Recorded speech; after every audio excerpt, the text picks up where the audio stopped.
there, colleague. Welcome back to the conversation. Dr. Nefertiti Poyner here with the Devereaux Center for Resilient Children. And in this limited series, we are unfolding and unpacking and really talking about the word culturally responsive teaching. So today I wanted to remind you, because I know you already know this, but I did want to make sure we tied up the series with the importance of remembering families as we do culturally responsive teaching.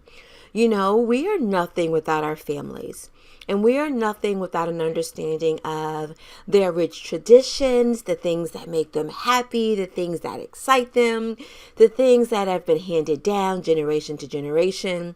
And we are responsible as educators and as a field, as a total.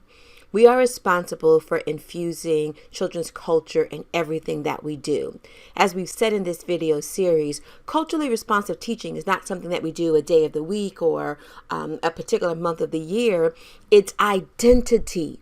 It is making sure we see the whole child and that we are teaching with the whole child in mind. So I want to tell you a story about a time when I was teaching very early in my career. I wanted all of my students to have a tape told by a book narrated by their family member that I could put in the listening area. So I asked all my parents to record their child's favorite story and to bring the recording back to me so I could have it in my listening centers. So talk about culturally responsive teaching. My students got to hear stories narrated in rich language. Sometimes, secondly, not all in English, but we got to hear dialects and enunciations. It was great. One of my families, I just could not get to send the tape back, and I kind of knew I was going to have difficulty. So I went to plan B. The 17-year-old brother would pick up this little guy often. And so I said to the brother, "Hey, will you help me out?" So I told him what I needed. I told him when I needed it back. He said, "Sure, Miss Bruce, I'll be happy to help you." So he took my tape recorder. He took my student's favorite book home and he recorded it. And he brought it back the next day. And I was so excited because guess what he did? He used such inflections in his voice. I could hear him smiling. I could hear him smiling through some of the pages. He used the student's name in the book. He said, "Beep, time to turn the page.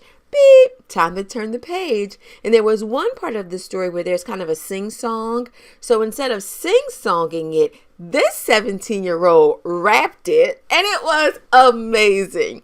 So when we talk today about culturally responsive teaching, and we talk about including the families, remember, it takes a village. So getting to know the few people that you may know as part of the family, that's one thing. But who else makes up this child's village? Let's get to know all of them. That's just an example of culturally responsive teaching and how we can make sure we're including families. I identify myself as a part of my family. And so culturally responsive teaching is nothing if it doesn't include the family. And I don't mean that surface level of getting to know the family. I mean those few steps under what we normally do. That's culturally responsive. And that's just an example that we're happy that we can use this space to talk about. So get out of here. We'll see you later. Thank you for listening to our limited series. This time around, we were talking about this word, culturally responsive. But don't forget to sustain it. Culturally responsive and sustaining. See you later. Nefertiti Poyner here with the Devereaux Center for Resilient Children. Thanks for listening.